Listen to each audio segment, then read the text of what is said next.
네, 안녕하세요. 드디어 함수에 대해서 학습할 시간이 되었습니다. 함수는 함수 1번부터 함수 3번까지 해서 강의가 진행될 예정이에요. 자, 해당 부분에서 알 수 있듯이 함수는 양도 많고요. 많은 학생들이 어려워하는 부분이기도 합니다. 그래서 스프레드시트의 꽃이라고 보시면 되는데요.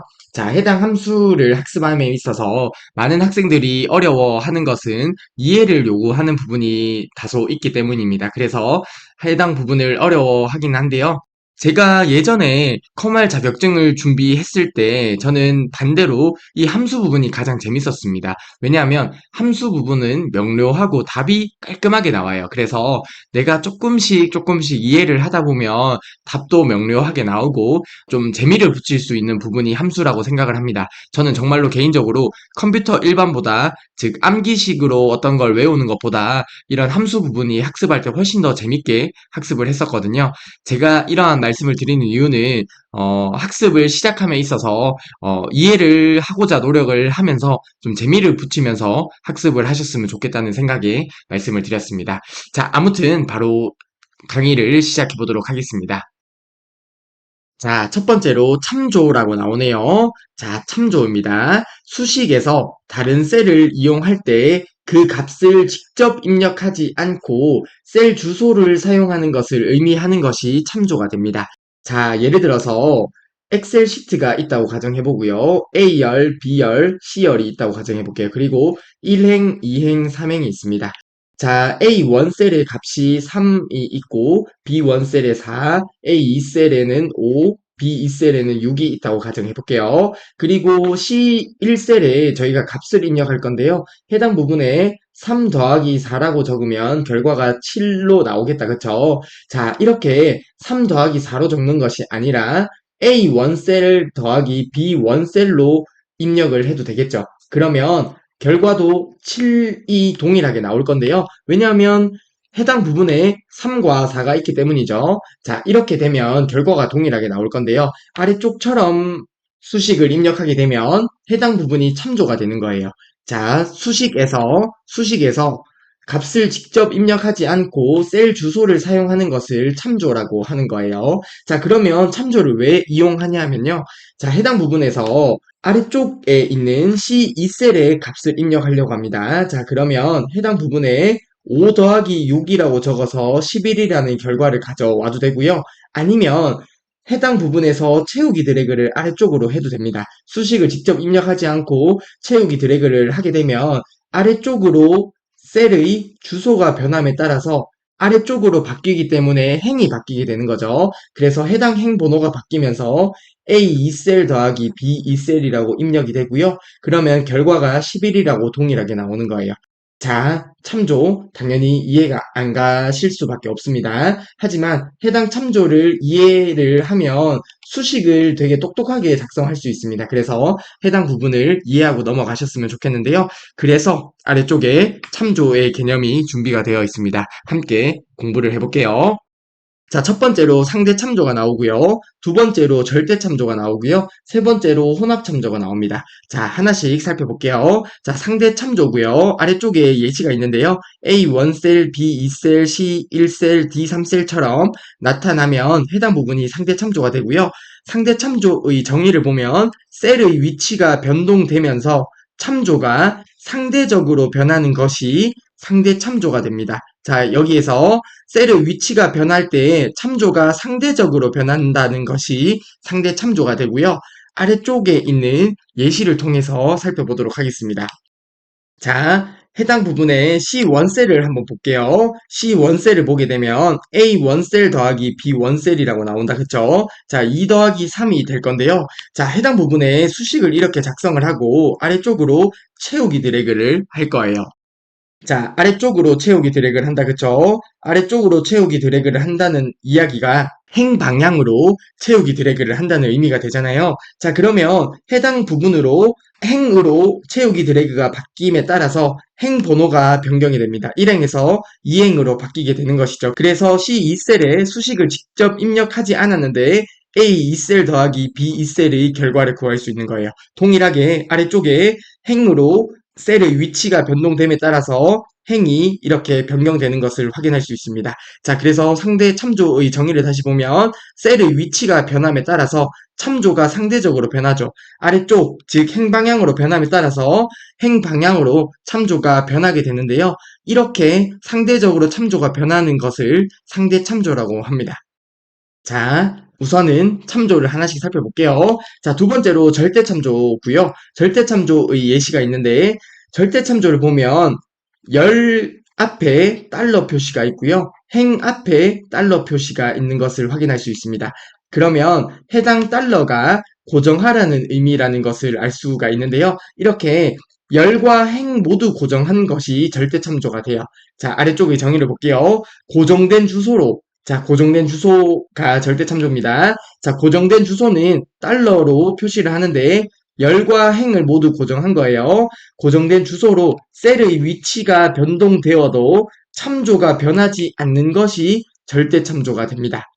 자, 아래쪽 예시를 보게 되면 C1셀에 수식이 작성이 되어 있는데요. 열 앞에 달러 표시가 있고요. 즉 A열 앞에 달러 표시가 있고요. 일행 앞에도 달러 표시가 있습니다. 즉 열과 행을 셀의 위치가 변동되어도 참조가 변하지 말라는 의미가 됩니다. 자, 동일하게 해당 수식을 아래쪽으로 채우기 드래그를 해볼게요. 자, 아래쪽으로 채우기 드래그, 즉 행방향으로 채우기 드래그를 하는데 상대 참조 같은 경우에 행 방향으로 참조가 바뀜에 따라서 행 번호가 바뀌었었는데요. 자, A열은 그대로 내려오고요. 1행 같은 경우에는 아래쪽으로 내려오면 행에 대한 참조가 바뀌었는데 달러 표시가 있기 때문에 1행으로 참조가 변하지 않는 거예요. 그래서 A1셀 더하기 B1셀이라고 그대로 내려오는 거예요. 그러면 해당 부분의 결과는 2 더하기 3이 되겠다. 그쵸? 자, 아래쪽도 동일합니다. 아래쪽으로 채우기 드래그를 함에 따라서 당연히 행 방향으로 갈 때 참조가 바뀌지 않죠. 달러 표시로 고정을 해줬기 때문에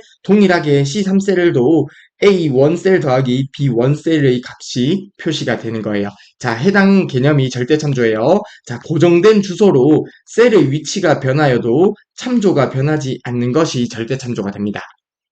자, 그리고 마지막으로 혼합 참조가 있습니다. 자, 혼합 참조는 아래쪽 예시를 보면 열 앞에 달러 고정 기호만 있고요. 행 앞에는 없습니다. 열 앞에만 있고요. 이번에는 열 앞에는 고정 기호가 없고 행 앞에 달러 고정 기호가 있네요. 자, 이렇게 한쪽만 고정하는 것이 혼합 참조가 돼요. 즉, 열 또는 행에 한쪽만 고정하는 것이 혼합 참조가 되는데요. 절대 참조와 상대 참조를 혼합하여 사용하는 참조가 혼합 참조가 됩니다. 자, 해당 부분까지 봤을 때 참조에 대해서 당연히 이해가 잘 안 가실 수 있습니다. 자, 아래쪽에 혼합 참조의 예시를 이해하면 참조의 80% 정도는 이해할 수가 있어요. 그리고 나머지 20%는 문제를 풀면서 참조에 대한 개념을 다져간다고 생각을 하시면 되겠습니다. 자, 아래쪽에 참조의 개념을 살펴볼게요. 자, 우선은 A열, B열, C열, D열이 있고요. 그리고 1행, 2행, 3행, 4행이 있습니다. 그쵸? 자, B2셀에 어떤 수식이 입력이 되어 있어요. 자, 해당 수식을 잘 볼게요. A2셀 더하기 B1셀을 하라고 하네요. A2셀 더하기 B1셀을 하라고 하는데요. 이때 열 앞에는 고정기호가 되어 있고요. 두 번째 부분은 행 앞에 고정기호가 되어 있습니다. 해당 부분이 셀의 참조가 어떻게 변하는지 잘 보면 될 것 같은데요. 자, 아래쪽으로 채우기 드래그를 해볼게요. 자, 아래쪽으로 채우기 드래그를 해보겠습니다. 자, 아래쪽으로 채우기 드래그를 한다는 얘기는 행 방향으로 채우기 드래그를 한다는 의미가 되잖아요. 그러면 A2셀에서 행이 A3셀로 변동이 된 것을 확인할 수 있습니다. 그리고 열은 변동이 안 되기 때문에 A열 그대로 내려오고 B열 그대로 내려오고요. 그리고 1행 부분이 셀의 위치가 바뀜에 따라서 참조가 변하려고 하니 고정기호가 있기 때문에 1행 그대로 내려오는 거예요. 그래서 해당 부분은 A3셀 더하기 B1셀의 값을 가져오게 되는 거예요. 자, 해당 부분 이해가 되실까요? 자, 동일합니다. 아래쪽으로 채우기 드래그를 해보도록 할게요. 자, 그러면 열은 안 바뀌니까 그대로 내려올 거고요. 행이 3행에서 4행으로 바뀐다. 그쵸? 달러 고정 기호가 없기 때문에 참조가 변하게 되고요. 1행 같은 경우는 동일하게 달러 기호가 있기 때문에 1행이 고정이 됩니다. 그래서 해당 부분에 A4셀 더하기 B1셀의 값을 가져오게 되는 거예요. 자, 해당 부분 이해가 되셨으면 좋겠습니다. 자, 그리고 이번에는 오른쪽으로, 즉 열방향으로 채우기 드래그를 해보겠습니다. 자, 오른쪽으로, 자, 왼쪽으로 할 수도 있습니다. 자, 아무튼 열방향으로 채우기 드래그를 해볼게요. 자, 그러면 A열에서 오른쪽으로 열방향으로 바뀌었잖아요. 그래서 해당 부분에서 채우기 드래그를 하면 오른쪽으로 한 칸 이동됨에 따라 B열로 바뀌어야 되는데 달러 고정 기호가 있기 때문에 A열 그대로 나오고요. 행은 변동이 없기 때문에 이행이 그대로 나옵니다. 자, 두 번째 부분을 생각해보면 1행은 어차피 그대로 오고요. B열이 오른쪽으로 셀의 위치가 이동됨에 따라서 참조가 C열로 변경이 되었습니다. 그쵸? 앞에는 달러 고정 기호가 없잖아요. 그래서 해당 부분에 A2셀 더하기 C1셀의 값을 더해서 값을 가져올 수 있는 거예요. 자, 동일하게 오른쪽 부분으로 한 번 더 채우기 드래그를 해보겠습니다. 자, 행은 변화가 없기 때문에 2행 그대로 오고요. 1행 그대로 옵니다. 그쵸? 자, A열에서 A열이 바뀌려고 하니 달러 고정 기호가 있기 때문에 A열 그대로 온다. 그쵸? C열은 해당 부분의 위치가 바뀜에 따라서 D열로 참조가 같이 변하게 됩니다. 달러 고정 기호가 없기 때문에 이렇게 참조가 바뀌게 되는 거예요. 자, 이렇게 절대 참조와 상대 참조를 혼합하여 사용하는 것이 혼합 참조가 됩니다. 자, 해당 수식을 이해하게 되면 참조의 80% 정도는 이해하신 거라고 생각을 하셔도 됩니다. 자, 아무튼 참조의 개념에 대해서 같이 살펴보았고요. 네, 다음으로 3차원 참조에 대해서 살펴보도록 하겠습니다. 수식에서 여러 시트의 셀 또는 셀 범위에 대한 참조가 3차원 참조가 되는데요. 자, 어렵게 생각할 필요 없고요. 엑셀 창이 있을 때요. 자, 여러 시트가 있을 수 있잖아요. 그렇죠? 시트 1번이 있을 수 있고요. 시트 2번이 있을 수 있고요. 시트 3번이 있을 수 있습니다. 그쵸? 자, 그러면 여러 시트에서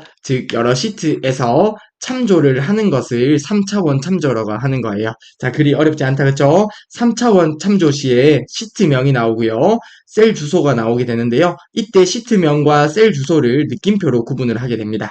자, 오른쪽에 보면 시트 1이 있고요. 해당 시트의 시트 이름이 시트 1이 되나 보네요. 그리고 A2라는 셀 주소가 있습니다.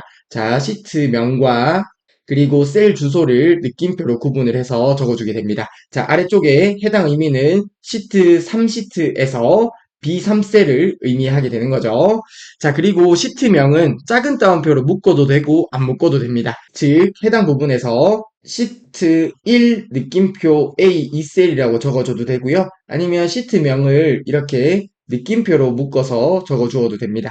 자, 시트명은 작은 따옴표로 묶어도 되고 안 묶어도 되지만 시트 이름에 공백이 있을 경우에는 작은 따옴표로 묶어줘야 됩니다. 즉 아래쪽에 시트 이름에 테스트 띄우고 시트라는 시트명이 있다고 가정해 볼게요. 이렇게 시트 이름에 공백이 있을 때는 반드시 작은 따옴표로 묶어줘야 된다는 내용도 함께 봐주시면 될 것 같습니다. 그리고 배열 수식에는 3차원 참조를 사용할 수 없다고 합니다. 자, 1급 시험이 있고요. 그리고 2급 시험이 있잖아요. 배열 수식은 다행히도 2급에는 범위에 포함이 되지 않습니다. 그래서 배열 수식을 학습을 하지는 않을 거예요. 자, 특히 1급에서 많은 학생들이 어려워하는 것이 이 배열 수식 부분이 되기는 한데요. 자, 아무튼 2급 시험에 배열 수식이 범위에 없는 것은 정말 다행입니다. 그쵸? 그래도 해당 보기는 가끔씩 보기에 나올 때가 있어요. 배열 수식에 3차원 참조를 사용할 수 없다는 내용 정도는 눈에 익혀두시면 좋을 것 같습니다. 자, 아무튼 2급에 배열 수식이 범위에 포함되지는 않지만 배열 수식이라는 게 있어요. 배열 수식이라는 게 있는데 3차원 참조는 배열 수식에서 사용할 수는 없습니다. 자, 그리고 참조하는 시트가 연속적으로 나열되어 있고 셀 주소가 모두 동일할 때는 시트 이름을 콜론으로 연결하고 셀 주소를 한 번만 지정해도 됩니다. 한 번만 지정하면 된다라고 하는데요. 지정해도 되고 각각 적어줘도 됩니다. 자, 예제를 보게 되면 시트 1 시트와 시트 3 시트가 이렇게 연속적으로 있을 때 시트 1, 시트 2, 시트 3에서 A3셀 주소를 참조를 하려고 하면 이렇게 시트가 연속적으로 나열되어 있고 셀 주소가 동일할 때는 시트 이름을 콜론으로 연결해서 표현을 할 수 있습니다. 자, 아무튼 3차원 참조의 개념에 대해서도 살펴보았고요. 자, 이러한 참조 개념을 바탕으로 해서 저희가 관련 기출문제를 풀어볼 건데요. 기출문제를 풀어보면서 엑셀의 함수와 조금 더 친해진다는 생각을 해주셨으면 좋겠습니다. 네, 문제 1번 보도록 하겠습니다. 다음 중 시트 1에서 시트 1의 A10셀과 2월 매출이라고 하는 시트가 있나 보네요. 2월 매출 시트의 A1셀을 곱한 수식으로 옳은 것은 이라고 하네요. 자, 그러면 엑셀 창이 있고요. 자, 시트 1이라는 시트가 있고요. 그리고 2월 매출이라고 하는 시트가 있나 보네요. 자, 저희가 현재 포커스가 되어 있는 시트는 시트 1이 되는 것 같습니다. 시트 1에서 어떤 작업을 하는 것 같네요. 자, 그러면 시트 1에서 A10셀이라고 하면 A10셀이라고 그냥 적어주면 되겠다. 그쵸? 자, A10셀이라고 하니까 좀 발음이 이상한데 양해 부탁드립니다. 자, 아무튼 A10셀을 곱해주고요. 그리고 나서 2월 매출이라는 시트에서 A1셀의 값을 가지고 와야 되잖아요. 자, 그러면 3차원 참조를 이용해서 2월 매출에 있는 셀 주소를 입력해주면 됩니다. 그러면 시트명이 먼저 나와야 된다. 그쵸? 자, 그런데 2월 매출에는 공백이 있네요. 공백이 있을 때는 반드시 시트명을 작은 따옴표로 묶어주면 되고요. 그리고 시트명과 셀 주소를 느낌표로 구분한 다음에 A1 셀을 지정해 주시면 되겠습니다. 자, 그러면 1번의 정답은 몇 번이 되겠어요? 1번의 정답은 3번이 되겠습니다. 그쵸? 자, 그리 어렵지 않게 풀 수 있을 거라 생각을 합니다. 1번의 정답은 3번이 되고요. 자, 저희가 현재 포커스가 있는 시트가 시트 1셀이잖아요. 그래서 시트 1셀에서는 A10셀을 바로 가지고 오면 돼요. 그쵸? 그래서 A10셀을 가지고 오고요. 시트 1에서 2월 매출이라고 하는 시트의 A1셀을 가지고 와야 되잖아요. 그래서 3차원 참조를 이용하게 되는 거예요. 자, 3차원 참조 이용할 때 시트명에 작은 따옴표를 묶어도 되고 묶지 않아도 되지만 시트명에 공백이 있으면 반드시 묶어줘야 된다고 했습니다. 그래서 2월 매출이라는 시트명을 작은 따옴표로 묶어주었고요. 시트명과 셀 주소를 느낌표로 구분한 다음에 셀 주소를 적어주시면 되겠습니다. 따라서 1번의 정답은 3번이 되겠습니다. 네, 다음으로 2번 문제 보도록 하겠습니다. 다음 중 동일한 통합 문서에서 시트 1의 C5셀, 시트 2의 C5셀, 시트 3의 C5셀의 합을 구하는 수식을 묻네요. 자, 합을 구하는 함수는 엑셀에서 sum이라는 함수를 사용을 합니다. 자, 조금 이따 배울 거예요. 자, 아무튼 sum이라는 함수를 통해서 합계를 구할 수 있는데요. 자, 그러면 저희는 3차원 참조를 사용하는 방법을 묻는 문제가 된다는 것을 알 수 있습니다. 자, 아무튼 sum이라는 함수가 동일하게 들어갔고요. 자, 문제의 내용을 반영한 보기가 몇 번이 되겠어요? 자, 이번에 정답은 3번이 되겠다. 그쵸?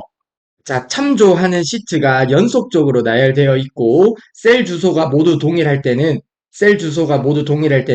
시트 이름을 콜론으로 연결하고 셀 주소를 한 번만 지정하면 된다고 했습니다. 그래서 보기 3번이 내용을 보게 되면 시트 1에서 연속된 시트에 시트 3까지 콜론으로 연결을 해주게 되고요. 그리고 느낌표로 셀 주소를 구분해서 C5셀을 적어주게 됩니다. 자, 그러면 해당 의미는 시트 1의 C5셀, 시트 2의 C5셀, 시트 3의 C5셀이 되겠습니다. 그러면 각각의 합계를 구하라는 의미가 되고요. 따라서 2번의 정답은 3번이 되겠습니다.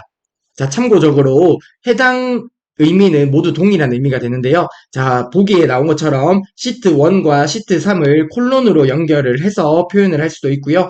아니면 각각 적어줄 수도 있습니다. 시트 1에서 C5셀, 시트 2에서 C5셀, 시트 3에서 C5셀 이렇게 각각 적어줄 수도 있고요. 아니면 시트 1과 시트 2만 콜론으로 연결해서 표현을 할 수도 있겠죠. 시트 1과 시트 2에서 C5셀을 가지고 오고요. 그리고 시트 3에서 C5셀을 가지고 와서 합계를 구해라. 이런 의미로 작성을 할 수도 있겠습니다. 자, 참고적으로 보기 3번의 내용과 동일한 내용을 이렇게 적을 수도 있다는 내용을 보여드렸습니다. 자, 아무튼 2번의 정답은 3번이 되겠습니다.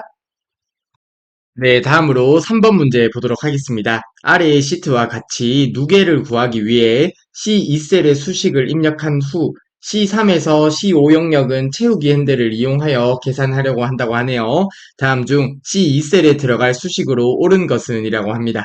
자, 문제의 내용을 보면 C2셀에 어떤 수식을 입력하고요. 해당 수식에서 아래쪽으로 채우기 드래그를 이용해서 누계를 구하려고 한다고 하네요. 자, 누계라고 하면 누적 합계가 되겠다. 그쵸?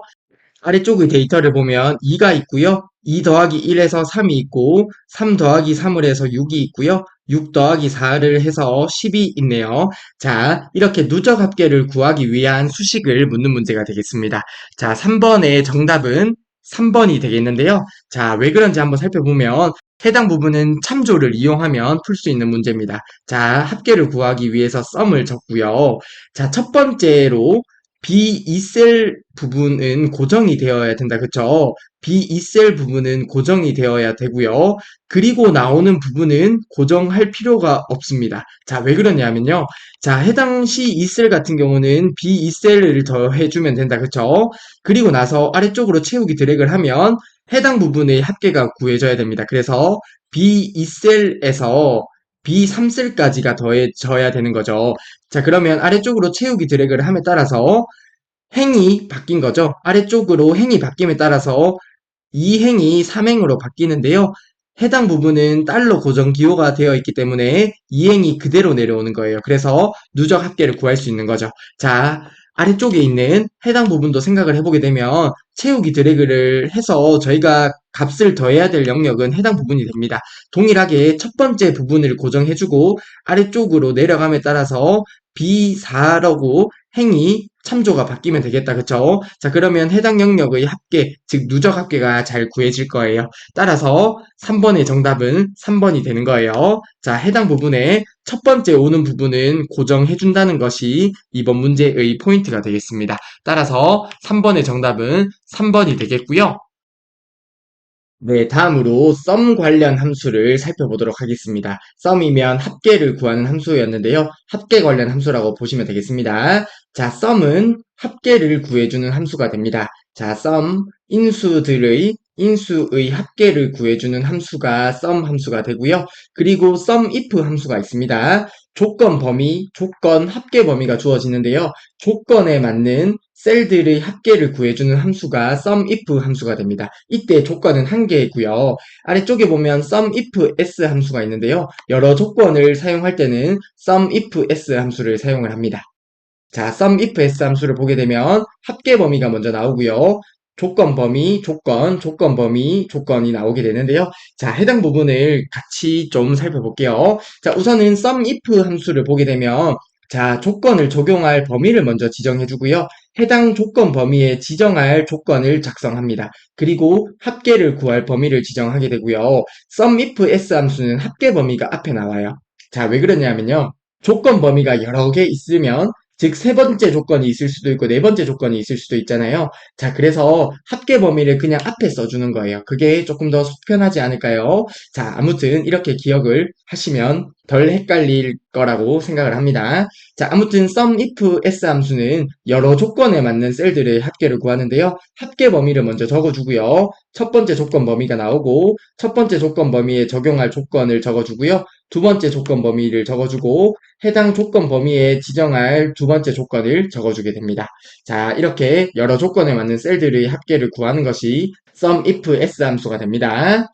자, 아래쪽에 있는 예제를 한번 살펴볼게요. 첫 번째 예제, 성별이 남자인 학생의 용돈 합계를 구하려고 해요. 자, 그러면 조건이 하나네요. 성별이라는 조건 하나만 있는 문제가 되겠습니다. 그래서 SUMIF 함수를 적어주고요. 첫 번째로 조건 범위가 나온다. 그쵸? 자, 왼쪽에 보면 성별이, 해당 부분이 성별이 있는 데이터네요. 자, 조건 범위 B2에서 B5셀을 적어주고요. 해당 조건 범위에 적용할 조건을 적어주게 됩니다. 자, 문제에 보면 남자인 학생이죠? 그래서 남이라고 조건을 적어주는데, 이때 조건에서 적을 부분이 텍스트, 문자 데이터이거나 아니면 수식을 사용하면 꼭 큰 따옴표를 적어주셔야 돼요. 자, 아무튼 해당 부분 한번 볼게요. 조건 범위에 적용할 부분의 조건이 남이라고 적으면 되는 거죠. 자, 해당 부분의 조건은 문자기 때문에 큰 따옴표로 이렇게 묶어주시면 됩니다. 자, 그리고 나서 합계 범위. 저희는 용돈의 합계를 구할 거예요. 그래서 용돈이 있는 합계 범위를 D2에서 D5셀로 지정을 해주시면 되겠습니다. 그래서 조건이 한 개인 경우에 SUMIF 함수를 사용하는 예제를 보았고요. 다음으로 두 번째 예제를 한번 볼게요. 이번에는 성별이 여자이고 나이가 15 이상인 학생의 용돈 합계라는 문제가 되겠습니다. 자, 조건이 두 개네요. 성별에 대한 조건도 있고요. 나이에 대한 조건도 있습니다. 그쵸? 그리고 용돈의 합계를 구하는 거예요. 자, 조건이 여러 개이기 때문에 sum if s 함수를 적어주면 되겠고요. sum if s 함수는 합계 범위가 앞에 왔다, 그쵸? 그래서 합계 범위, 저희는 용돈의 합계를 구할 거기 때문에 용돈이 있는 해당 범위를 D2에서 D5셀로 지정을 해주시면 되겠고요. 그리고 첫 번째 조건 범위 성별이 있는 B2에서 B5셀을 지정해주고요. 그리고 조건, 남학생이죠. 남이라고 적어주시고 해당 부분도 문자이기 때문에 큰 따옴표 안에 적어주시면 되겠습니다. 자, 여기까지 되실까요? 그리고 두 번째 조건 범위, 나이에 대한 조건 범위가 되겠네요. 자, 위에서 보면 나이가 해당 부분이 되겠습니다. 해당 나이에 대한 조건 범위를 지정해 주시고요. 해당 부분에 적용할 두 번째 조건을 적어 주시면 되는데요. 나이가 15 이상이라는 조건이다. 그쵸? 자, 이렇게 수식을 사용할 때 크다, 작다, 크거나 작다 이러한 수식 기호를 사용을 할 때는 큰 따옴표 안에 동일하게 적어주시면 됩니다. 자, 아무튼 해당 나이 범위에 대해서 15 이상이라는 조건도 이렇게 작성을 해서 해당 조건에 맞는 용돈의 합계를 구하는 수식을 저희가 함께 작성을 해보았습니다. 자, 아무튼 썸 관련 함수들은 시험 문제에 자주 출제되기 때문에 잘 익혀두시면 좋을 것 같습니다. 네, 다음으로 4번 문제 보도록 하겠습니다. 아래 시트와 같이 B10셀에 영업 일부가 이렇게 있네요. 영업 일부의 4분의 1분기의 합계를 구하고자 한다고 하네요. 다음 중 B10셀의 수식으로 옳은 것은 이라고 합니다. 자, B10셀이 해당 부분이 되겠습니다. 자, 해당 문제는 난이도가 조금 어려운 편이라고 생각을 하셔도 될 것 같습니다. 자, 아무튼 4번의 정답은 2번인데요. 왜 2번이 정답인지 같이 살펴볼게요. 자, 해당 부분에 저희가 수식을 작성을 할 거예요. 자, 수식을 작성을 할 건데요. 아래쪽으로 내려감에 따라서 영업 2부의 4분의 1분기 합계도 구할 거고요. 그리고 오른쪽으로 채우기 드래그를 함에 따라서 영업 1부의 4분의 2분기 합계도 구하려고 합니다. 자, 해당 부분을 고려해서 수식을 작성할 건데요. 한번 같이 적어볼게요. 자, 우선 조건이 하나입니다. 그쵸? 조건은 부서에 대한 조건이 하나밖에 없습니다. 자, 조건이 하나고요. 합계를 구하는 거잖아요. 그래서 sum if 함수를 적어주면 됩니다. 자, sum if 함수에서 첫 번째로 조건 범위가 나온다. 그쵸? 자, 조건 범위는 부서가 조건 범위가 되는데요. 자, 그러면 부서에 해당하는 조건 범위를 지정해 주시면 되겠습니다. 자, 조건 범위를 보게 되면 해당 부분이 조건 범위가 되겠네요. 그쵸? 자, 그래서 B2셀에서 B7셀까지 조건 범위를 지정해 주시면 되는데요. 앞서 말씀드렸듯이 채우기 드래그를 함에 따라서 해당 조건 범위는 고정이 되는 거죠. 해당 범위는 고정이 되기 때문에 해당 부분을 달러 기호로 고정을 해주시면 되겠습니다. 자, 해당 부분까지 이해가 되실까요? 자, 그러면 해당 부분이 조건 범위가 되는데요. 해당 조건 범위는 고정되어야 되기 때문에 달러 기호를 통해서 고정을 해주셨다고 생각을 하시면 되겠습니다. 자, 그리고 나서 해당 조건 범위에 적용할 조건을 적어주시면 되겠네요. 자, 영업 일부라고 적어줘도 되는데요. 보기에 보면 셀 주소를 이용을 했습니다. 자, 영업 일부 해당 부분을 이용하면 됩니다. 그쵸? 자, 그래서 A10셀을 지정을 해주시면 됩니다. A10셀을 지정해 주시면 되는데요. 자, 이때 해당 영업 일부 같은 경우는 채우기 드래그가 아래쪽으로 내려감에 따라서 행은 같이 변해야 되죠. 자, 그런데 채우기 드래그가 오른쪽으로 이동됨에 따라서 해당 부분은 열 방향으로는 변하면 안 되잖아요. 그래서 열 방향은 변하면 안 되기 때문에 열 방향 A열 앞에 달러 고정 기호로 고정을 시켜주는 거예요. 자, 여기까지 되실까요? 자, 그러면 해당 부분이 조건이 될 거고요. B10셀만 생각해 보게 되면, 해당 셀만 생각해 보게 되면, 해당 부분이 영업 일부가 되겠네요.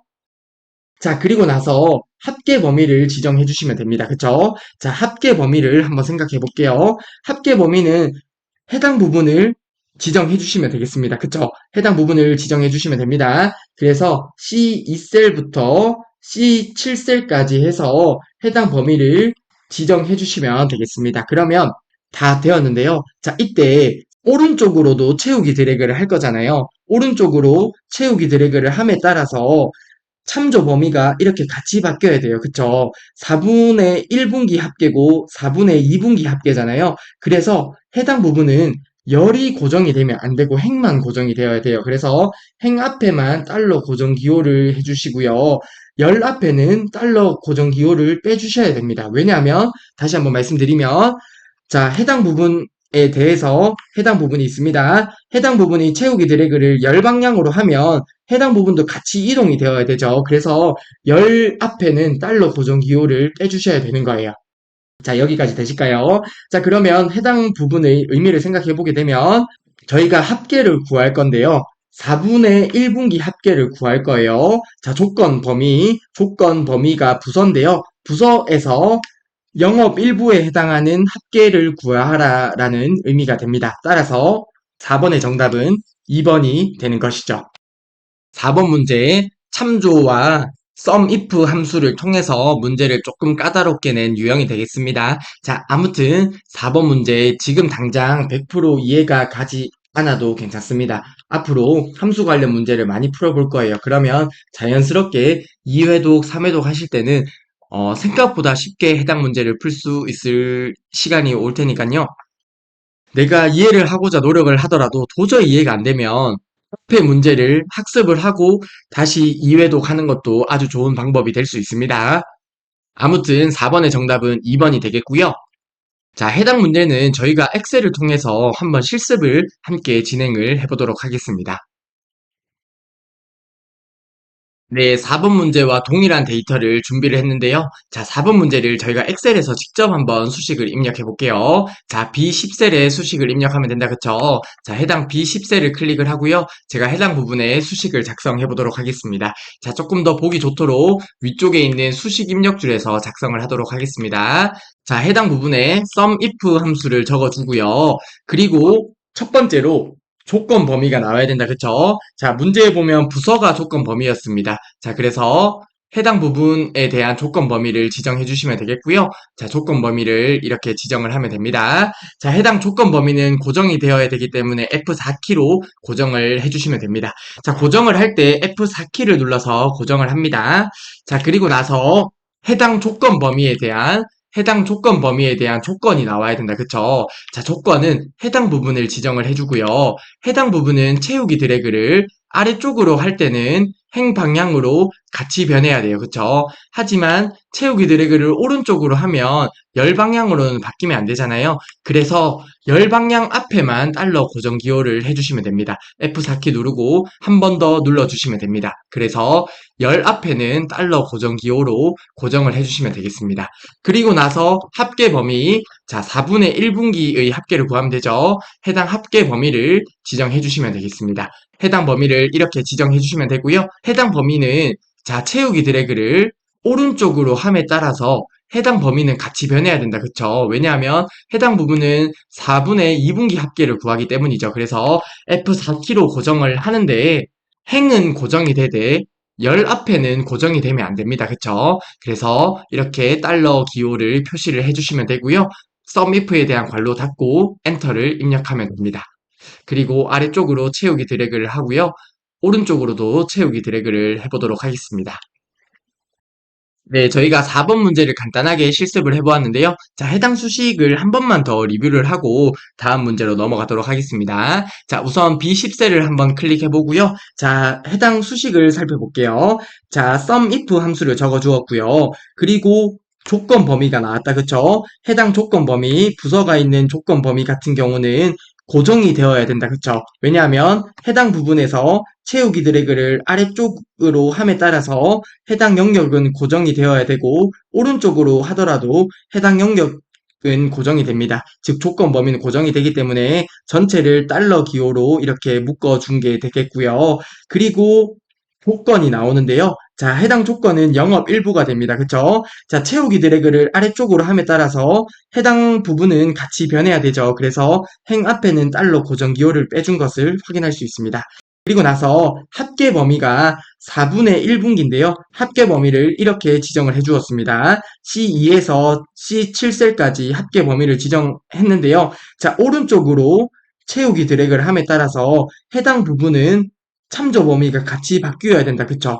왜냐하면 저희는 4분의 2분기 합계를 구하는 거잖아요. 그래서 해당 부분이 채우기 드래그가 오른쪽으로 됨에 따라서 참조 범위도 오른쪽으로 같이 변해야 되므로 열 앞에는 달러 고정 기호가 빠져 있는 거예요. 자, 해당 부분을 고려해서 이렇게 수식을 작성하시면 되겠습니다. 자, 다시 한번 말씀드리지만 해당 문제 어려운 거 맞습니다. 당연히 처음에 100% 이해 안 가는 게 당연해요. 자, 그래서 해당 문제를 이해하고자 노력을 하더라도 도저히 나는 이해가 안 된다 하시면 해당 문제에 넘어가셔도 상관없습니다. 넘어가셔도 상관없고요. 그래도 함수 1에서 3까지 모두 학습하신 다음에 해당 문제로 돌아왔을 때는 해당 수식이 이해가 되셨으면 좋겠습니다. 자, 아무튼 4번 문제는 여기서 마무리하도록 하겠습니다.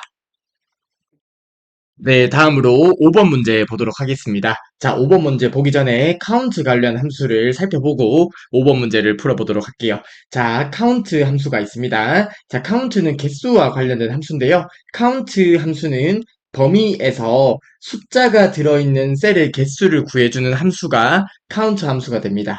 즉, 카운트는 숫자의 개수를 세알려주는 함수가 카운트 함수가 됩니다. 자, 예를 들어서 1, 2, 나, 3이라고 했을 때 해당 부분에서 카운트 함수를 이용해서 개수를 구하게 되면 3개가 되겠다. 그쵸? 숫자의 개수이기 때문에 하나, 둘, 셋 해서 숫자의 개수만 구해주는 함수가 카운트 함수가 되고요.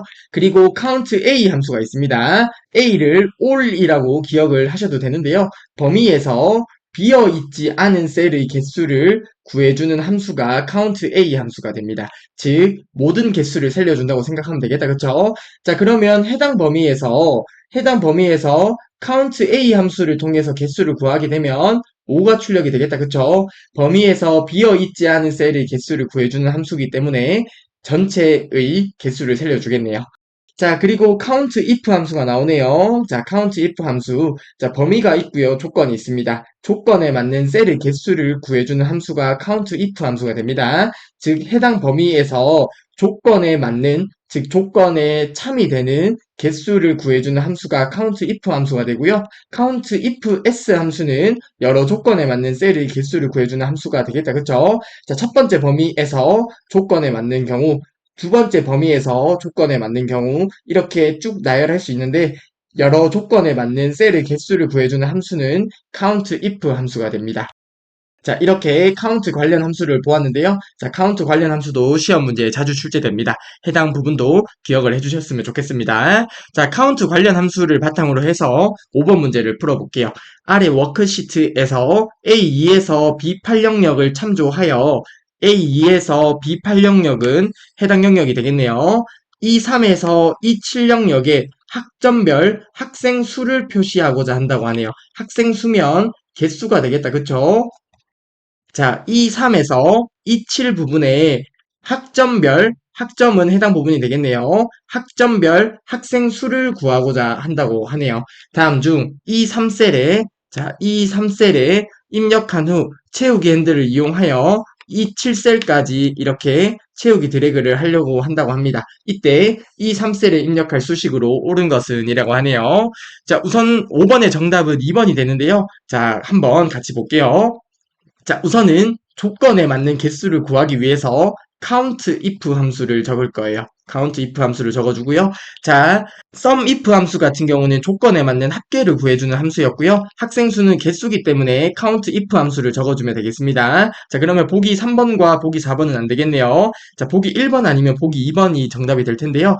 자, 이 3셀에 들어갈 부분, 자, 우선은 범위를 지정해주면 되겠는데요. 자, 범위를 보도록 할게요. 범위는 해당 부분이 범위가 되겠네요. 자, 해당 부분에서 학점에 해당하는 조건을 적어주시면 되겠는데요. 자, 그러면 범위는 B3에서 B8까지 범위가 될 거고요.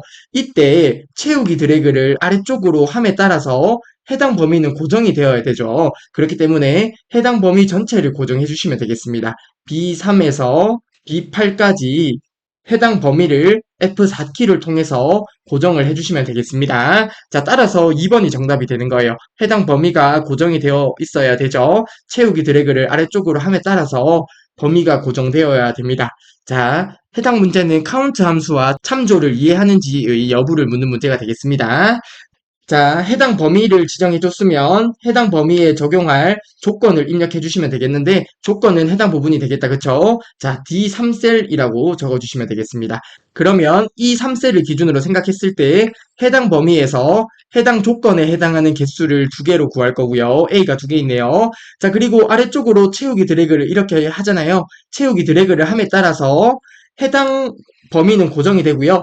해당 부분이 채우기 드래그가 아래쪽으로 내려가니까 행 방향으로 행이 바뀌게 될 거예요. D4셀. 자, 그러면 D4셀은 B죠. 해당 범위에서 B라는 조건에 해당되는 개수가 하나가 되네요. 그래서 이렇게 1이 잘 출력이 될 거예요. 자, 아무튼 5번의 정답은 2번이 되겠습니다. 자, 카운트 관련 함수도 시험 문제에 잘 출제되기 때문에 해당 함수들도 꼭 기억을 해주셨으면 좋겠습니다. 네, 다음으로 6번 문제 보도록 하겠습니다. 자, 6번 문제 보기 전에 함수 하나만 살펴볼게요. 자, 오프셋 함수가 나옵니다. 첫 번째로 기준셀이 주어집니다. 기준셀에서 지정한 행과 열만큼 떨어진 위치의 값을 구해주는 함수가 오프셋 함수가 됩니다. 자, 아래쪽 예제를 보면 바로 이해가 되실 건데요.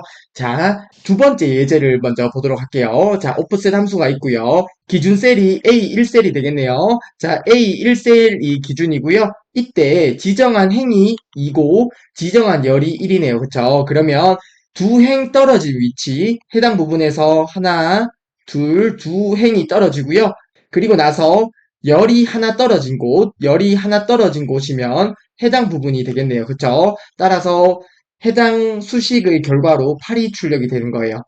즉 기준셀이 있고요. 기준셀에서 2행 떨어지고 1열 떨어진 8의 값을 가지고 오는 거예요. 자, 이해가 되시겠죠? 자, 그리고 위쪽에 있는 예제를 보게 되면 오프셋 함수가 있고요. 기준셀이 C3셀입니다. 자, C3셀을 기준으로 해서 마이너스 1이네요. 자, 플러스 1일 때는 아래쪽으로 이동하죠. 마이너스면 반대로 이동하면 됩니다. 자, 그래서 행이 위쪽으로 한 칸 이동하고요. 마이너스 2입니다. 열이 여기에서 한 칸, 두 칸 이동하면 됩니다. 따라서 4가 출력이 되겠네요. 자, 해당 함수의 결과로 4가 출력이 되는 거예요.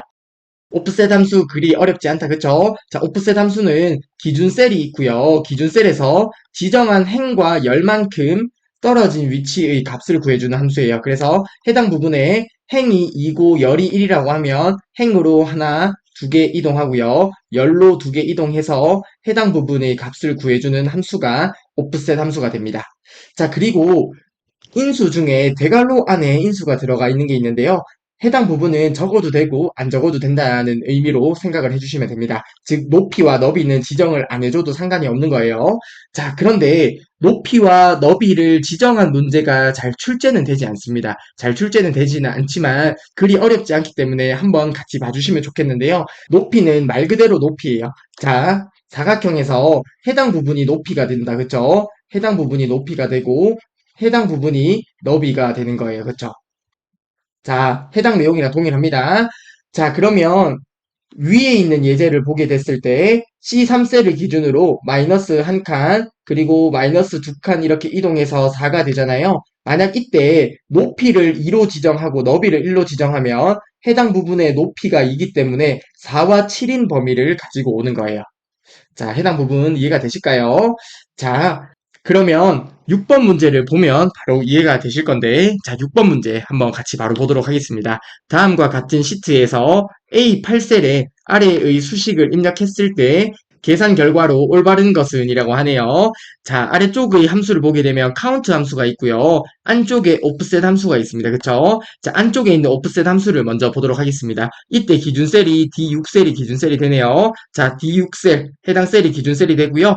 행이 마이너스 5로 지정이 되어 있습니다. 그러면 위로 5칸 가면 되겠다. 그쵸? 해당 부분에서 한 칸, 두 칸, 세 칸, 네 칸, 5칸 가면 되고요. 자, 그리고 나서 열로 세 방향을 이동하면 되겠습니다. 자, 마이너스이기 때문에 왼쪽으로 하나, 둘, 셋 오면 될 거예요. 그러면 해당 부분에 위치하는 값이 A1셀이 되겠네요. 그쵸? 자, 해당 부분에서 나오는 값은 A1셀이 될 건데요. 그리고 높이와 너비가 잘 출제되진 않는데 이렇게 가끔씩 나올 때가 있어요. 그리 어렵지 않은 개념이기 때문에 같이 봐주시면 좋겠습니다. 자, 말씀드렸듯이 해당 부분이 높이가 되고요. 해당 부분이 너비가 된다. 그쵸? 자, 높이가 2입니다. 자, 높이가 2고요. 해당 셀을 기준으로 높이가 2고 너비가 2가 됩니다. 자, 너비가 2가 됩니다. 자, 그러면 해당 부분에 이야기하는 영역이 해당 영역이 되는 거예요. 자, 여기까지 이해가 되실까요? 자, 그리고 나서 카운트 함수가 있습니다. 자, 해당 범위의 카운트 함수는 범위에서 숫자가 들어있는 개수를 구해준다고 했죠. 자, 그러면 해당 범위에서 숫자의 개수는 몇 개예요? 101밖에 없네요. 자, 그러면 6번의 정답은 몇 번이 되겠어요? 2번이 되는 거예요. 자, 이해가 되실까요? 오프셋 함수를 통해서 해당 부분의 영역을 구했고요. 해당 부분의 영역에 대한 카운트 함수로 숫자의 개수를 구하기 때문에 결과는 1이 출력이 될 거예요. 자, 따라서 6번의 정답은 2번이 되겠습니다. 자, 오프셋 함수 같은 경우도 종종 출제되기 때문에 해당 함수도 기억을 해주셨으면 좋겠습니다. 네, 다음으로 7번 문제입니다. 자, 7번 문제 보기 전에 몇 가지 함수만 조금 더 살펴볼게요. 자, 스몰 함수가 있네요. 자, 어떤 범위에서 k로 인수를 주면 k번째로 작은 값을 구해주는 것이 스몰 함수가 되고요. 이와 반대로 라지 함수는 해당 범위에서 k번째로 큰 값을 구해주는 것이 라지 함수가 됩니다. 자, 예를 들어서 엑셀 시트가 이렇게 있다고 가정해볼게요. 1행, 2행, 3행, 4행, 5행까지 있다고 가정을 해보겠습니다. 그리고 값이 3, 5, 7, 2, 1이 있다고 가정해봤을 때 해당 범위를 지정하고요. 스몰 함수를 통해서 스몰 그리고 해당 범위를 지정해 주시고요. 만약에 인수로 2를 주게 되면 두 번째로 작은 값을 구하게 되는 거죠. 자, 그러면 첫 번째로 작은 값이 1이 될 거고요. 두 번째로 작은 값은 2가 되겠네요. 그러면 결과로 2가 출력이 되겠습니다. 자, 그러면 라지 함수도 똑같겠다. 그쵸? 라지 함수에서 동일하게 해당 범위를 지정하고 인수를 2로 주게 되면 두 번째로 큰 값을 구해주겠네요. 첫 번째로 큰 값은 7이 되고 두 번째로 큰 값은 5가 되겠네요. 그러면 답으로 5가 출력이 될 거예요. 자, 스몰 함수는 k번째로 작은 값, 라지 함수는 k번째로 큰 값을 구해주는 함수가 됩니다. 자, 로우, 칼럼 함수가 있는데요. 말 그대로 참조 셀의 해당 셀의 행 번호를 구해주는 함수가 로우 함수가 되고요. 그리고 해당 셀의 열 번호를 구해주는 함수가 칼럼 함수가 됩니다. 자, 아주 쉽다. 그쵸? 자, 예를 들어서 A열이라고 했을 때 칼럼 함수를 통해서 A3셀의 열 번호를 구해달라고 하면 A열이니까 열 번호는 1이 출력이 되겠네요. 자, 로우 A3이라고 하면 A3셀의 행번호죠. 자, A3셀은 해당 부분이 될 거고 행은 3행이 되잖아요. 그러면 행 번호는 3이 출력이 될 거예요. 그쵸? 자, 이렇게 풀이를 하시면 되고요. 로우스 함수가 있습니다. 로우스 함수는 셀 범위에서 행의 개수를 구해주는 함수가 로우스 함수가 됩니다. 자, 예를 들어서 범위를 이렇게 지정을 하게 되면 해당 범위에서 행이 몇 개죠? 행이 3개죠. 자, 이렇게 행의 개수를 구해주는 함수가 로우스 함수가 되고요. 동일하게 칼럼스 함수 같은 경우는 해당 범위에서 해당 범위의 열의 개수를 구해주는 함수가 칼럼스 함수가 됩니다. 자, 그렇게 어렵지 않다. 그쵸? 자, 그리고 에버리지 함수가 있네요. 인수들의 평균을 구해주는 함수가 에버리지 함수가 됩니다. 자, 그러면 에버리지 함수를 통해서 자, 해당 범위를 지정했다고 가정해 볼게요. 해당 범위를 지정했다고 가정하면 해당 값의 평균을 구해주겠네요. 그쵸? 3 더하기 5는 8이고 7을 더하면 15 그리고 17, 18이 되겠네요. 18을 5로 나누면 해당 값의 평균값이 나오겠다. 그쵸? 자, 아무튼 인수들의 평균을 구해주는 함수가 에버리지 함수가 됩니다.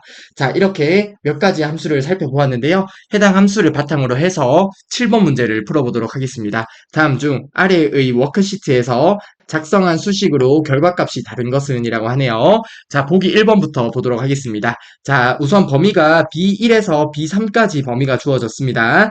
B1에서 B3까지 범위 중에 칼럼 C3의 열 번호를 가지고 올게요. 자, 그러면 C3셀 해당 셀의 열 번호는 A열이 1이고 B열이 2고 C열이 3이겠다. 그쵸? 자, 그러면 해당 값의 결과로 3이 출력이 될 거고요.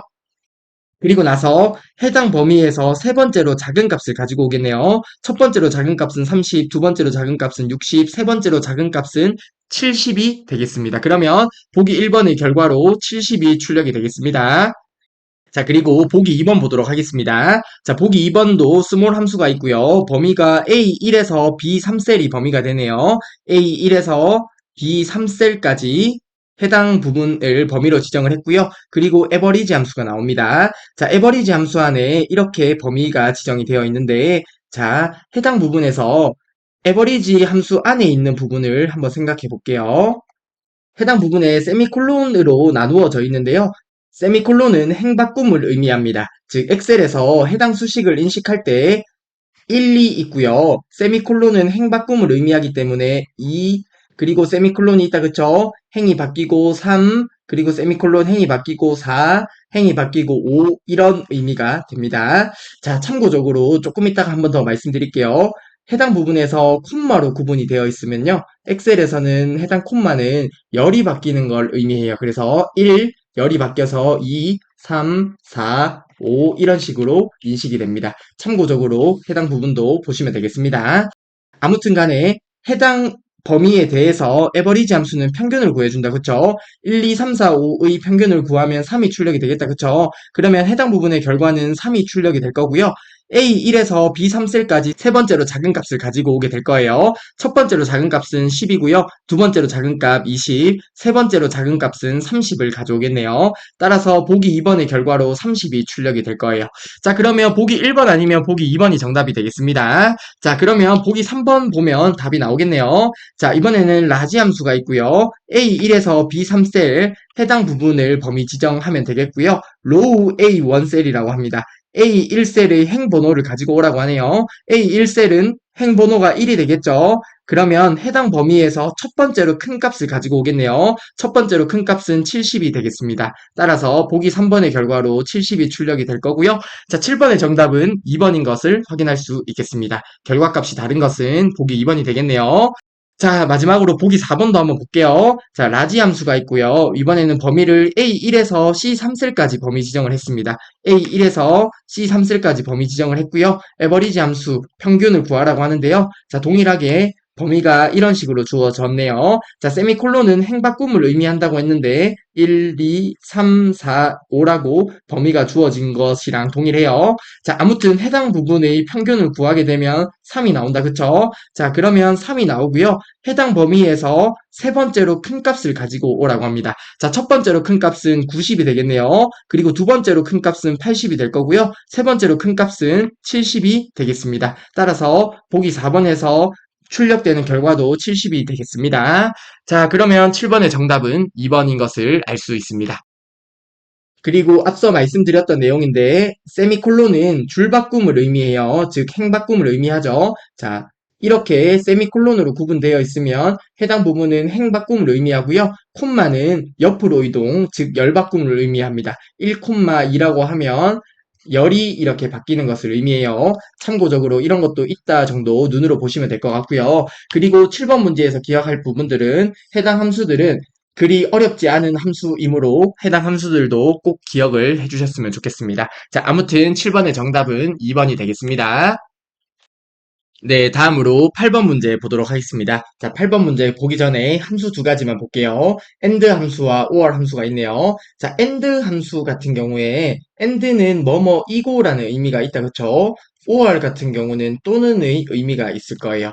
자, 예를 들어서 조건 1이 있고요. 그리고 조건 2가 있다고 가정해 볼게요. 자, AND로 묶일 경우에 조건 1을 만족하고 조건 2를 만족할 때 AND를 사용하게 되겠다, 그쵸?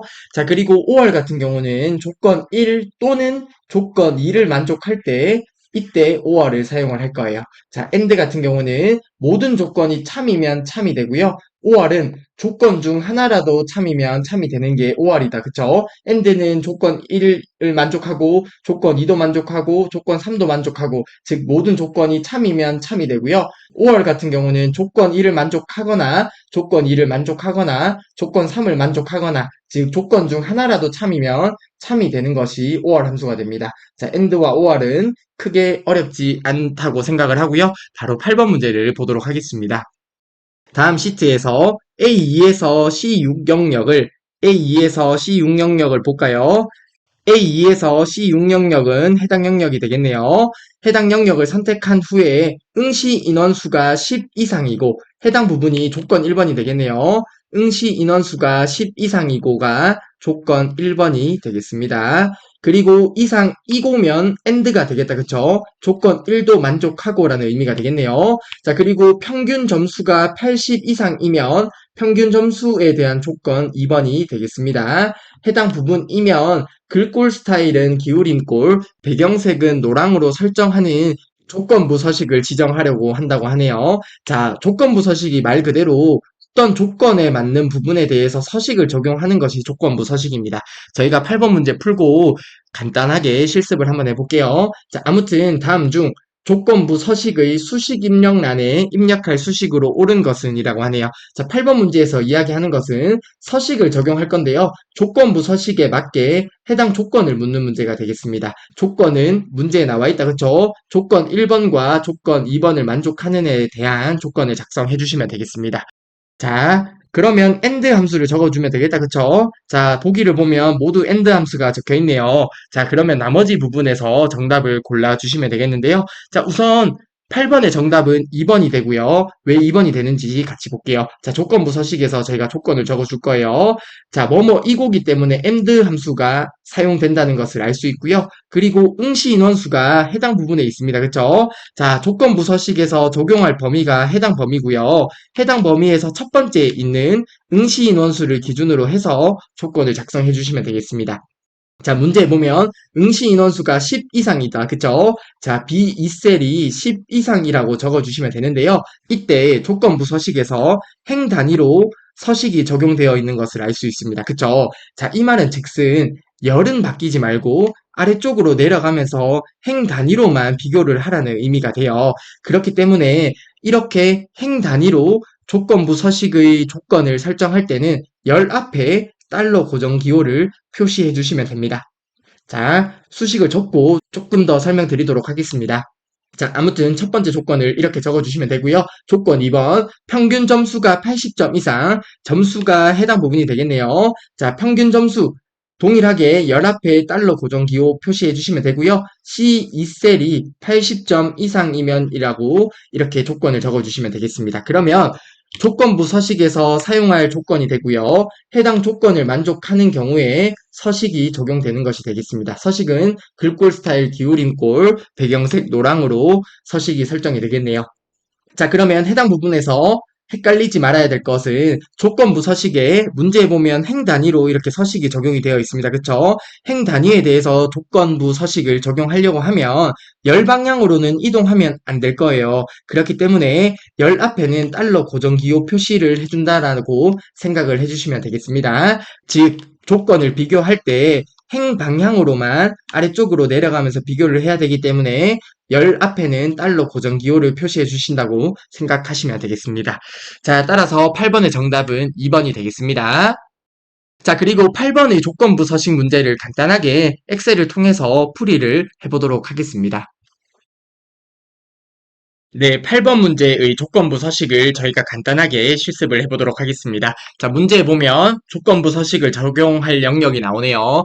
A2에서 C6 영역에 대해서 조건부 서식을 지정하라고 합니다. 자, 해당 범위 지정해 주시면 되겠습니다. 자, 이렇게 범위 지정해 주시고요. 리본 메뉴 상단에 보면 조건부 서식이라고 있습니다. 그쵸? 해당 조건부 서식을 클릭하고 새 규칙을 클릭하도록 하겠습니다. 자, 그리고 나서 수식을 사용하여 서식을 지정할 셀 결정을 클릭해 줄 거고요. 해당 부분에 조건부 서식에서 적용할 조건을 입력해 주시면 되겠습니다. 해당 부분에 입력을 해볼게요. 자, 는이라고 적어주시고요. 조건이 이고로 묶인다. 그쵸? 그래서 AND를 적어주시고요. 그리고 응시 인원에 대한 자, 첫 번째 부분 응시 인원에 대한 첫 번째 부분을 지정해 주시면 되겠습니다. B2셀을 클릭을 하고요. 해당 부분에서 F4키를 통해서 열 앞에만 고정을 해줄 거예요. 왜냐하면 해당 부분에서 행 방향으로 내려오면서 조건을 비교해야 된다. 그쵸? 열 방향으로는 이동하면 안 됩니다. 그쵸? 자, 열 방향으로는 이동하면 안 되기 때문에 열 앞에는 달러 고정기호 표시를 해주시고요. 행 앞에는 행 단위로 내려가면서 조건을 비교해야 하므로 행 앞에는 달러 고정기호를 빼주시면 되겠습니다. 자, 아무튼 B2셀 응시 인원이 10 이상이고라는 조건을 적어주시고요. 그리고 조건 2번 C2셀 평균 점수가 있는 C2셀 지정해 주시고 F4키를 통해서 동일하게 열 앞에만 고정을 해주신 다음에 해당 부분이 80 이상이라는 조건을 적어주시면 되겠습니다. 자, 그러면 해당 부분이 저희가 조건부 서식에서 사용할 조건이 되겠고요. 해당 조건에 맞는 경우에 지정할 서식을 아래쪽에서 설정을 해주시면 되겠습니다. 자, 해당 서식 버튼 눌러볼게요. 자, 문제 보게 되면 글꼴 스타일은 기울임꼴. 자, 해당 기울임꼴 클릭해 주시면 되겠고요. 그리고 배경색을 노랑으로 지정하라고 하네요. 자, 이를 위해서 위쪽에 채우기를 클릭하고요. 해당 부분에 노랑을 클릭해 주시면 되겠습니다. 자, 확인 버튼 눌러 주시고요. 자, 그러면 해당 조건에 맞는 경우에 서식이 잘 적용되는지 확인을 해보도록 하겠습니다. 확인 버튼 눌러 볼게요. 자, 그러면 조건에 맞는 행에 대해서 서식이 잘 적용된 것을 확인할 수 있고요. 문제에 제시된 그림과 동일하게 결과가 나타나는 것 또한 확인을 할 수 있습니다. 네, 다음으로 9번 문제 보도록 하겠습니다. 자, 9번 문제 보기 전에 찾기 참조 함수에 관해서 학습을 하고 9번 문제를 보도록 하겠습니다. 자, HLOOKUP이 나오고요. VLOOKUP이 나옵니다. 자, 해당 함수는 시험 문제에 자주 출제가 됩니다. 그렇기 때문에 해당 함수는 꼭 기억을 하셨으면 좋겠고요. 해당 HLOOKUP 함수 먼저 볼 텐데요. HLOOKUP에서 H가 호라이즌의 약자라고 보시면 돼요. 호라이즌이 수평이라는 의미가 있을 거고요. VLOOKUP에서 V는 버티컬의 약자로서 버티컬은 수직이라고 보시면 돼요. 자, 해당 의무를 먼저 생각을 하고 HLOOKUP 먼저 보도록 하겠습니다. 자, HLOOKUP은 표의 첫 행에서 자, 첫 번째 인수로 기준셀이 나오고요. 기준셀이 찾을 값이 됩니다. 그리고 찾을 값을 어디에서 찾을 거냐면요. 참조 범위에서 찾을 거예요. 자, 참조 범위에서 찾는데요. 참조 범위 중에 표의 첫 행에서 찾는 거예요. 자, 첫 행에서 찾는 거예요. 표의 첫 행에서 찾으려는 값 기준셀이 됩니다. 찾으려는 값을 검색해서 지정한 행 번호에서 값을 반환해주는 함수가 HLOOKUP 함수가 됩니다. 자, 여기까지 되실까요? 자, 우선은 해당 의미 정도 보시고 아래쪽의 예제를 통해서 이해를 하도록 하겠습니다. 자, 우선 예제 1번입니다. 자, HLOOKUP 함수네요. 첫 번째 인수로 영어가 주어졌어요. 자, 영어가 찾을 값이 되고요. 자, 범위 B1에서 E6이 범위가 되는 거예요. 자, 그러면 B1셀에서 E6셀까지가 범위가 되고요. 자, HLOOKUP 함수 같은 경우는 가로 참조 함수라고도 해요. 자, 가로 참조 함수라고도 하는데요. 말 그대로 참조할 때 가로에서 참조를 한다는 의미가 됩니다. 자, 그래서 저희가 찾을 값을 표의 첫 행에서 찾는 거예요. 자, 저희가 찾을 값이 영어죠. 영어를 표의 첫 행에서 찾는 거예요. 해당 부분에서 영어를 찾아볼까요? 자, 영어 같은 경우는 여기에 있네요. 자, 영어를 찾고요. 그리고 행 번호가 3으로 주어졌습니다. 자, 그러면 해당 부분에서 1행, 2행, 3행이 되겠다. 그쵸? 3행의 값을 가지고 와주는 것이 HLOOKUP 함수가 됩니다. 따라서 답이 46으로 출력이 될 거예요. 자, 그리고 두 번째 예제 한번 볼게요. 자, 두 번째 예제 HLOOKUP 함수고요. 이번에는 찾을 값이 미술입니다. 자, 미술을 찾을 건데요. 범위가 B1에서 E6까지 동일하게 주어져 있네요. 자, 해당 범위가 주어져 있고요. 해당 범위의 첫 행에서, 즉 해당 범위의 첫 행이라고 하면 해당 부분이 되겠다. 그쵸? 해당 부분에서 미술을 찾는 거예요. 자, 미술을 찾아볼까요? 자, 미술이 여기 있습니다. 자, 그러면 미술을 찾았고요. 그리고 행 번호가 나오겠다. 그쵸? 행 번호는 6입니다. 그러면 1행, 2행, 3행, 4행, 5행, 6행이 되겠네요. 자, 6행에 있는 값을 반환해 주는 거죠. 따라서 68이라는 결과가 출력이 될 거예요. 자, 해당 부분 이해가 되실까요? 네, 그리고 다음 예제도 한번 볼게요. 자, HLOOKUP 함수가 있고요. 이번엔 찾을 값이 수학입니다. 범위는 A1에서 E6셀 해당 범위가 주어져 있습니다. 자, 해당 범위의 첫 행에서 찾는 거죠. 해당 범위의 첫 행에서 수학을 찾는 거예요. 자, 수학을 찾아볼까요? 자, 수학이 여기 있네요. 수학을 찾았고요. 그리고 행 번호가 4로 주어졌습니다. 1행, 2행, 3행, 4행. 그러면 4행의 값을 가지고 오는 거죠. 따라서 결과가 55로 출력이 되는 거예요. 자, 이때 참조할 때 참조하는 부분이 행에서 참조하잖아요. 즉 가로 참조 함수가 됩니다. 그래서 H룩업은 가로 참조 함수라고 기억을 해주시면 되겠습니다. 자, 여기까지 되실까요? 자, 그리고 V룩업 함수를 보도록 하겠습니다. V룩업 함수는 세로 참조 함수가 되는데요. 한번 같이 살펴볼게요. 자, 기준셀이 찾을 값이 된다. 그쵸? 참조 범위가 있을 거고요. 표의 첫 열에서 자, 참조 범위에서 찾는데요. 이번에는 첫 행이 아니라 첫 열에서 찾는 거예요. 범위가 이렇게 있을 때 첫 열에서 찾는 거죠. 즉, 세로로 참조된 범위를 참조하기 때문에 V룩업 함수를 세로 참조 함수라고 합니다. 자, 아무튼 찾으려는 값을 표의 첫 열에서 찾는 거예요. 찾으려는 값을 표의 첫 열에서 검색해서 지정한 열, 자, 열 번호가 주어지는데요. 지정한 열에서 값을 반환해주는 함수가 V룩업 함수가 됩니다. 자, 해당 부분도 아래쪽의 예제를 통해서 이해를 해보도록 하겠습니다. 자, V룩업 함수 주어졌고요. 세로 참조 함수입니다. 김기철을 찾을 건데요. 자, 범위가 A1에서 E6이 범위로 주어져 있네요. 자, A1에서 E6까지가 범위로 주어져 있고요. 해당 부분에서 첫 열에서 값을 찾는 거죠. 첫 열에서 김기철을 찾아볼까요? 자, 김기철을 찾았습니다. 그리고 나서 열 번호가 2열로 주어졌네요. 자, A열이 1열이고 B가 2열이 되겠다. 그쵸? 자, 그러면 72의 값을 반환을 해줄 거예요. 따라서 결과로 72가 출력되는 것을 확인할 수 있고요. 자, 다음으로 V룩업 함수가 주어졌고요. 이번에는 찾을 값이 김미소고요. 범위가 A1에서 E6까지 이렇게 범위가 주어져 있습니다. 해당 범위에서 김미소를 찾을 건데 어디에서 찾죠? 표의 첫 열에서 찾습니다. 그쵸? 해당 부분에 김미소를 찾아볼까요? 자, 김미소를 찾았고요. 그리고 열 번호가 5로 주어졌습니다. A열이 1이고 B열이 2고 C열이 3, D열이 4, E열이 5가 되겠네요. 자, 그러면 5열에 해당하는 68이 반환되겠습니다. 따라서 결과가 68이 나올 거고요. 자, 다음 예제 V룩업 함수 주어졌고요. 김이설을 찾을 거예요. 이번에는 범위가 A2에서 E6셀까지 해당 부분이 범위로 지정이 되어 있고요. 해당 범위에서 첫 열에서 찾을 값을 찾는 거죠. 해당 부분에 김이설을 찾아보면 자, 김이설을 찾았습니다. 김이설을 찾았고요. 열 번호가 4로 주어졌네요. 자, 4열에 있는 값인 69가 출력이 되겠습니다.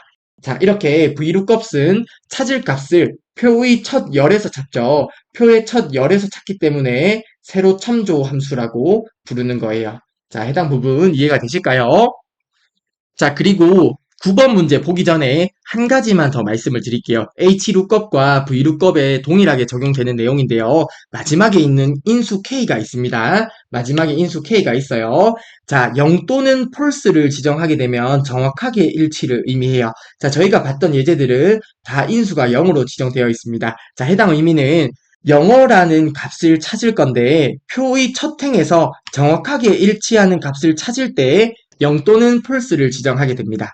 그리고 정확하게 일치하는 값이 아닌 유사하게 일치하는 값을 찾을 때는 1 또는 false를 지정하게 되는데요. 우선은 해당 내용이 있구나 정도만 기억을 하시고요.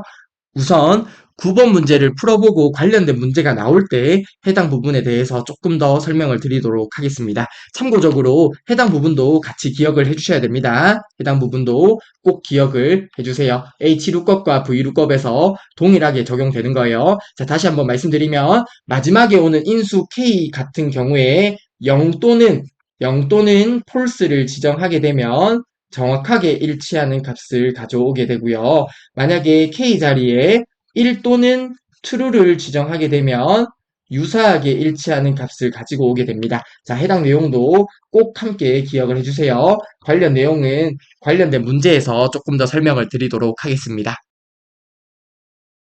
네, 이제 9번 문제 보도록 하겠습니다. 아래 워크시트는 수량과 상품 코드별 단가를 이용하여 금액을 산출한 것이라고 합니다. 다음 중 D2셀에 사용된 수식으로 옳은 것은 이라고 하네요. 자, 아래쪽에 보면 D2셀이 있습니다. 해당 셀에 들어갈 수식을 작성하는 문제가 되겠네요.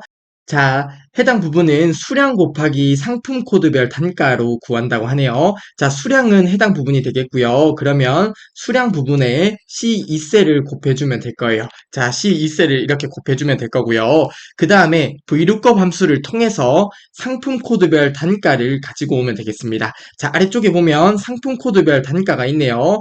해당 영역을 이용해서 단가를 코드에 맞게 가지고 오면 되겠습니다. 그쵸? 자, 9번의 정답은 3번이 되는데요. 자, 3번이 왜 정답인지 살펴보도록 할게요. 자, 우선은 저희가 참조하려는 게 세로로 되어 있다. 그쵸? 세로로 되어 있으면 VLOOKUP 함수를 떠올려 주시면 됩니다. 자, 아무튼 보기에서는 모두 VLOOKUP 함수가 적혀 있네요. 자, VLOOKUP 함수를 적어 주시면 되고요. 자, 이때 찾을 값은 상품 코드가 되겠다. 그쵸? 상품 코드를 기준으로 해서 해당 첫 열에서 값을 찾을 거잖아요. 그래서 상품 코드가 있는 곳을 지정해 주시면 되겠습니다. B2셀이라고 지정해 주시면 되겠고요.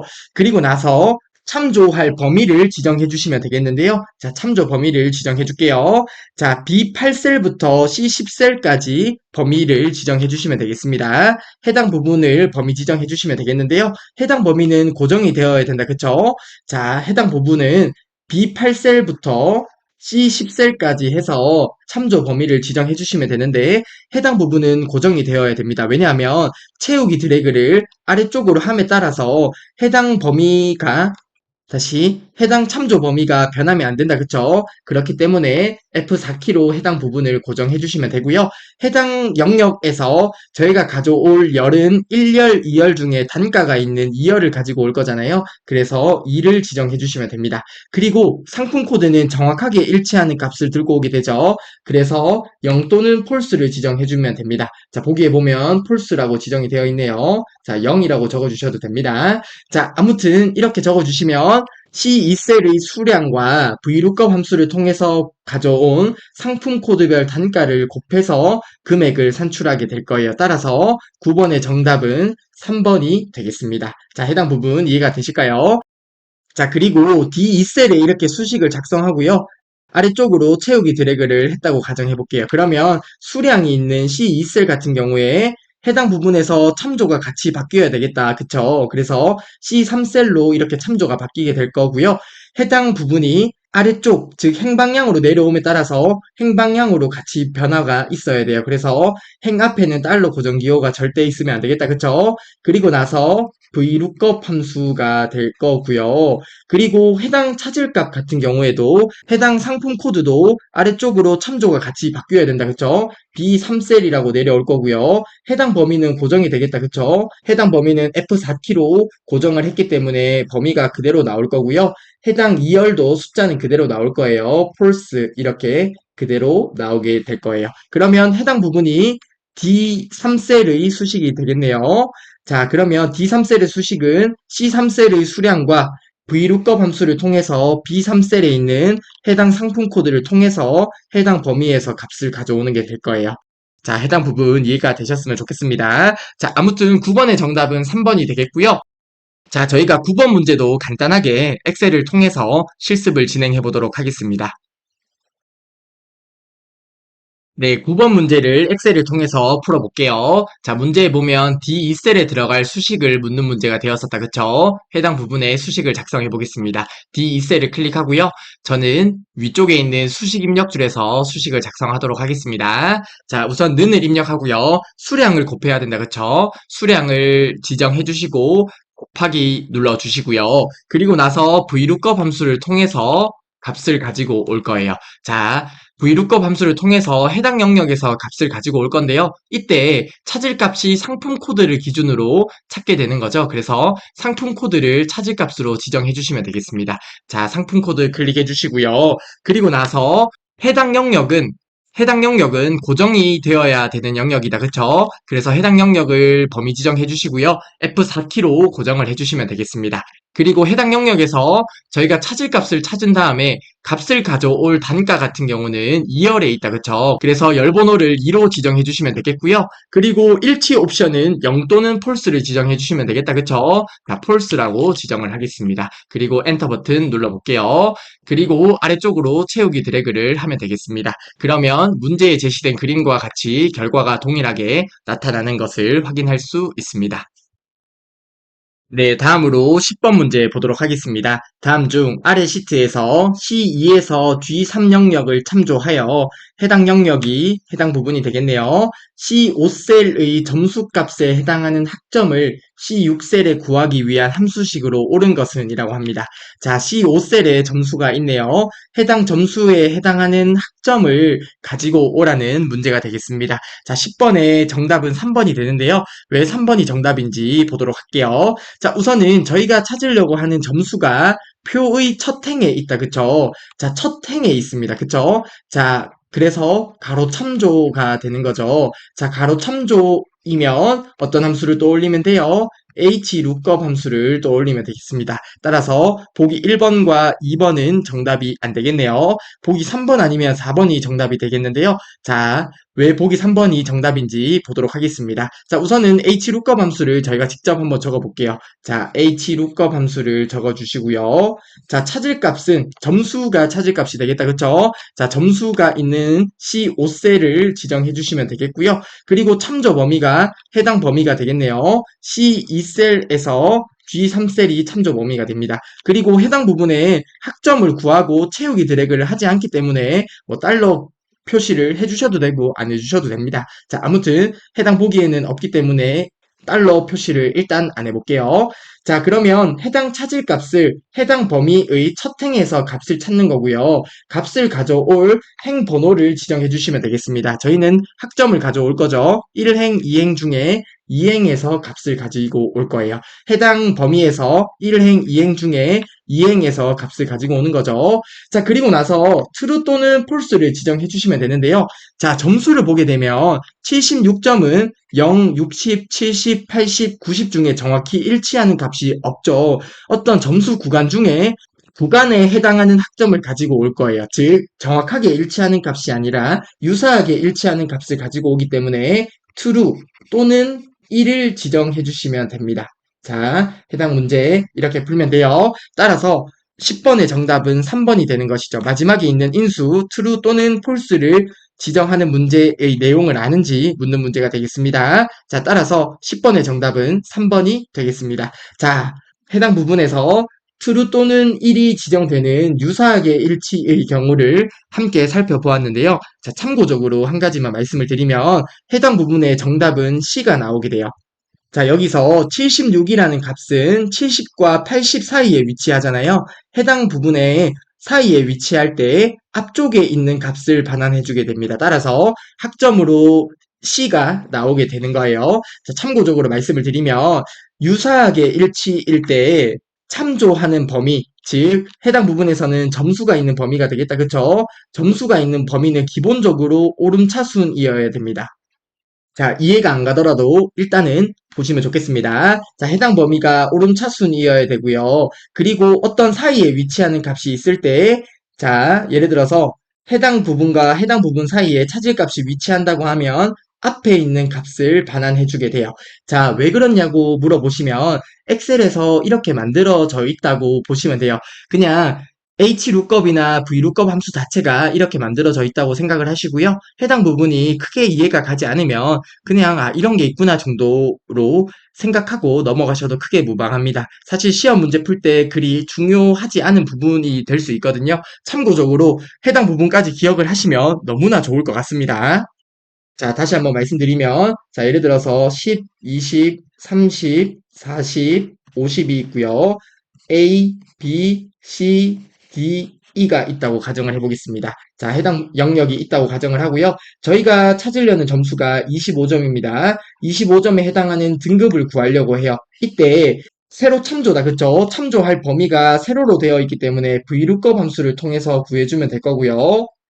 그리고 찾을 값으로 해당 25가 있는 위치를 지정해 주시면 되겠다. 그쵸? 그리고 범위는 해당 범위를 지정해 주시면 되겠습니다. 그리고 나서 값을 가져올 열 번호는 2열이 되겠네요. 2열을 가지고 오고요. 그리고 25가 정확하게 일치하는 게 아니죠. 그러면 true를 적어주면 되는 거예요.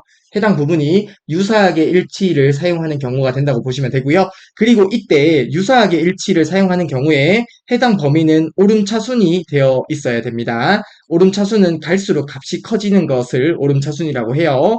자, 그러면 오름차순으로 지정되어 있는 범위에서 25는 해당 범위에 위치하고요. 해당 범위 중에 위쪽에 있는 값을 가지고 오게 되는 거예요. 따라서 등급을 B로 가지고 오게 되는 거죠. 자, 참고적으로 해당 부분도 말씀을 드렸는데 해당 부분까지 기억을 하시면 너무나 완벽할 것 같습니다. 자, 아무튼 해당 부분 말씀드렸고요. 그리고 하나만 더 말씀드리면 오름차순과 내림차순이 있습니다. 오름차순과 내림차순요. 자, 해당 부분을 헷갈려 하시는 분이 있으시던데요. 자, 헷갈릴 필요 없습니다. 예를 들어서 1, 3, 2, 4가 있다고 가정해 볼게요. 해당 부분을 오름차순으로 적게 되면 1, 2, 3, 4가 됩니다. 말 그대로 갈수록 올라가는 게 오름차순이고요. 내림차순은 4, 3, 2, 1이 됩니다. 갈수록 내려가는 게 내림차순이에요. 자, 해당 부분도 참고적으로 말씀을 드렸습니다. 자, 아무튼 10번의 정답은 3번이 되겠습니다.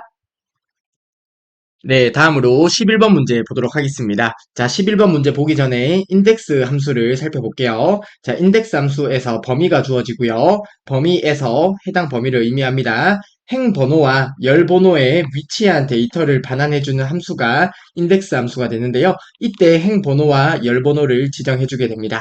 자, 아래쪽에 있는 예제를 보면 바로 이해가 되실 건데요. 한번 같이 살펴볼게요. 자, 첫 번째 예제. 인덱스 함수에서 범위가 A1에서 C3셀까지 범위가 지정되어 있고요. 이때 행 번호 2행 2열로 주어져 있습니다. 자, 해당 범위에서 1행, 2행, 3행이 되고 1열, 2열, 3열이 된다. 그쵸? 자, 2행, 2열의 값 9를 가지고 오게 됩니다. 따라서 해당 결과는 9가 출력이 될 거고요. 자, 해당 예제에서 봤던 것처럼 주어진 범위에서 행 번호와 열 번호에 위치한 데이터를 반환해주는 것이 인덱스 함수가 됩니다. 자, 그렇게 어렵지 않다. 그쵸? 자, 그리고 다음 예제 인덱스 함수에서 이번엔 범위가 B2에서 C3까지 주어졌습니다. B2에서 C3까지 범위가 주어졌고요.